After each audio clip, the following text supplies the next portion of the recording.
Hi, welcome to SP tutorial. So last video we have seen that how to use the data binding, and we created a simple login form that use a username and password, and we have created to binding property backing field, and we attached it to the entry field. Okay, so now in this video we will see how to create another page and how to navigate from one page to another page and how to pass the parameter to the next page. Okay, so let me create another view.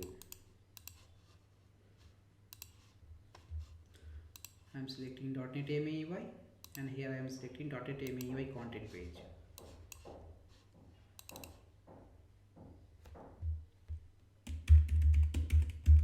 Home page.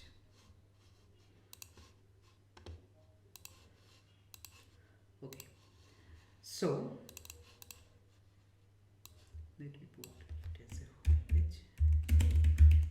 Home page.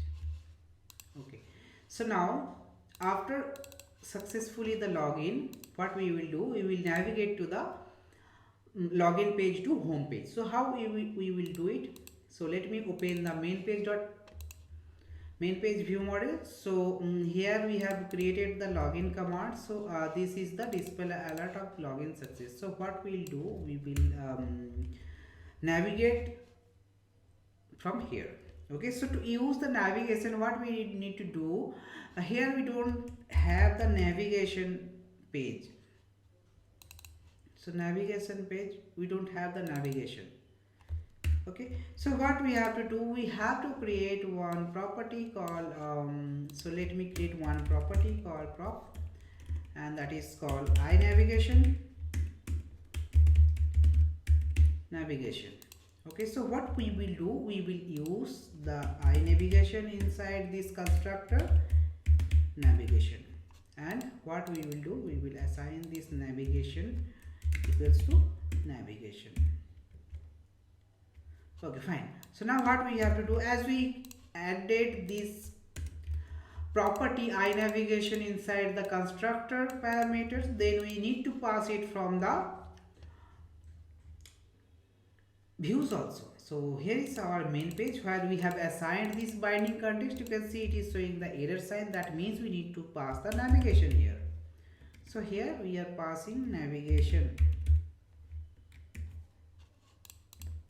Okay, that's it.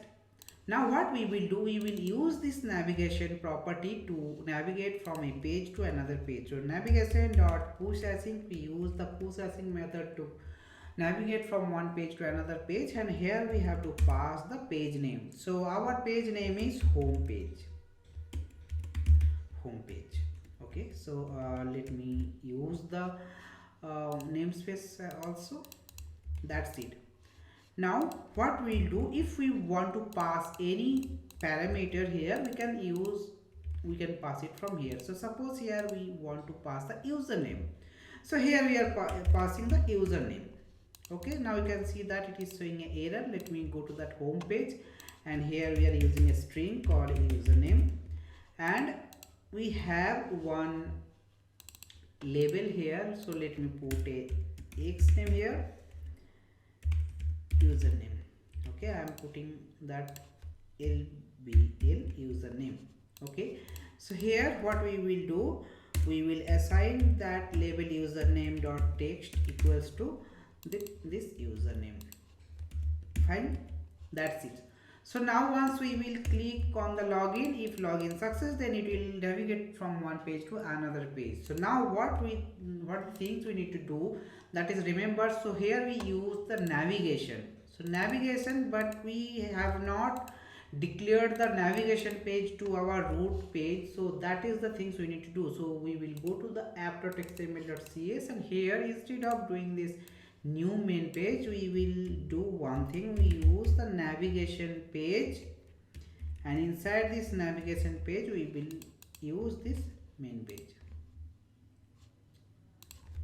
new navigation page and new main page. That's it. If we don't use that navigation page, then whenever we go navigate from one page to another page, it will throw an exception. Okay, so that is the things we need to do to use our navigation page, because in the navigation page contains multiple page, so that we can put any page under the navigation. Now let me run it.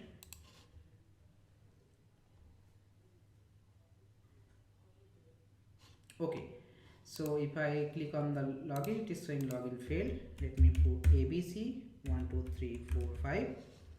Okay, and if we click on login, then you can see we got the home page and our username showing here ABC. Okay, so now if you want to remove that navigation bar from the login page, what we can do, let me go to the main page, and here we can use navigation page dot has navigation bar property as false, because we don't need it. So whenever we click on the now you can see we don't have the navigation bar. If we click on the login page, it directly successfully the login, and it passing this username to the next page. So if I click on next page, it opens the home page and it is showing the username. So that is for today. So in this tutorial we just learned how to navigate from a page to another page, and how to pass the parameter from one page to another page. So, and how to use the navigation. So that's it. Thanks for watching. Have a great day.